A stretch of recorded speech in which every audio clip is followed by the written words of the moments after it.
terhadap ketidakprofesionalan terhadap anggota Saudara Dery, begitu juga Kapolsek, ya tentunya ini juga akan kita kenakan sanksi, baik demosi maupun juga yang terberat adalah PTDH. Terungkap hasil pemeriksaan Propam soal Kapolsek Cinangka dan anggotanya, terbukti salah abaikan laporan bos rental mobil. Nasib Kapolsek Cinangka AKP Asep Iwan Kurniawan bersama dua anak buahnya, Brigadir Dery Andriani, dan Bribka Dedi kini di ujung tanduk.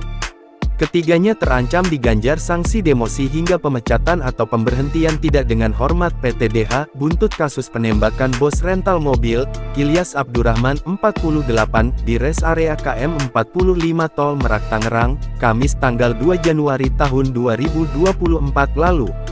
Propam Polri telah memastikan bahwa anggota Polsek Cinangka, Banten, terbukti bersalah dalam mengabaikan laporan yang berujung pada penembakan bos rental mobil, Ilyas Abdurrahman 48 di res area KM 45 Tol Tangerang Merak.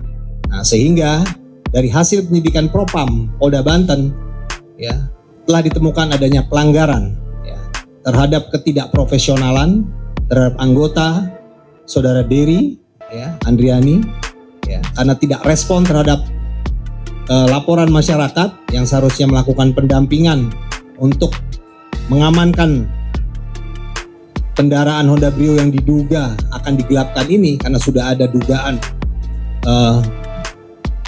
penonaktifan GPS sebanyak 2 buah, tinggal 1, berarti ini sudah ada dugaan.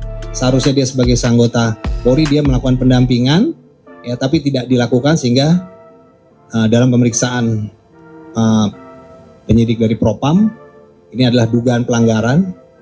Dalam pemeriksaan yang dilakukan oleh Propam, ditemukan bahwa anggota Polsek Cinangka, Brigadir Dery Andriani, dan Bribka Dedi tidak melakukan tindakan yang semestinya ketika menerima laporan tersebut. Seharusnya sebagai anggota Polri, dia melakukan pendampingan, tetapi ini tidak. Sehingga dalam pemeriksaan penyidik dari Propam, ini adalah dugaan pelanggaran, ujar Kapolda Banten, Irjen Pol Suyudi Aryo Seto dalam konferensi pers, Senin tanggal 6 Januari tahun 2025, dikutip dari tayangan Kompas TV. Sebelum insiden penembakan di res area, laporan tersebut disampaikan oleh Agam, putra korban, yang melaporkan bahwa mobil rental milik ayahnya telah dibawa kabur oleh penyewa dan adanya dugaan penggelapan kendaraan. Awalnya, Agam dan tim yang tergabung dalam komunitas rental datang ke Polsek Cinangka pada Kamis tanggal 2 Januari tahun 2025 pukul 2.30 waktu Indonesia Barat. Agam dan teman-temannya diterima oleh Brigadir Dery Andriani dan Bribka Dedi Irwanto. Namun, bukannya memberikan pendampingan, anggota polisi itu malah menyarankan Agam untuk membawa surat resmi dari pihak Leasing. Padahal, dokumen yang diperlukan telah disediakan. Nah, dokumennya ini pun sudah disampaikan sebenarnya oleh saudara Agam, baik itu BPKB, STNK, maupun kunci cadangan. Jadi, seharusnya memang anggota kita itu melakukan pendampingan, tetapi tidak dilakukan karena merasa kekuatannya sedikit, jadi tidak berimbang, kata Suyudi. Dan tentunya akan kita tindak tegas, ya, anggota ini, ya, baik secara etika, ya, yang sanksinya dapat kita demosi, bahkan yang terberat adalah bisa di PTDH.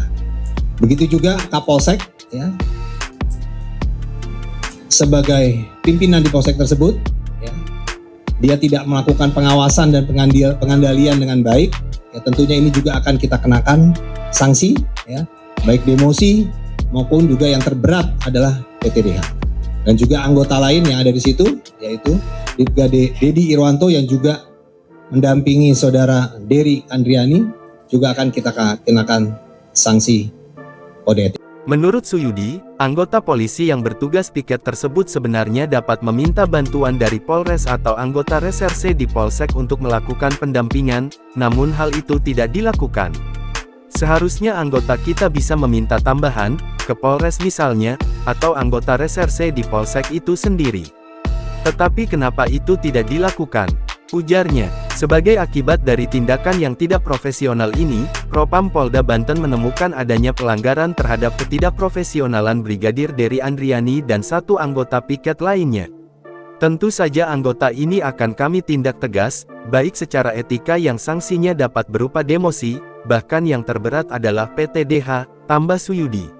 Suyudi juga menekankan bahwa Kapolsek Cinangka, sebagai pimpinan di polsek tersebut, turut bertanggung jawab atas kelalaian ini. Begitu juga Kapolsek, sebagai pimpinan di polsek tersebut, dia tidak melakukan pengawasan dan pengendalian dengan baik. Tentunya juga akan kami kenakan sanksi, baik demosi, maupun yang terberat adalah PT-DH, ucapnya. Download Tribun X sekarang, menghadirkan lokal menjadi Indonesia.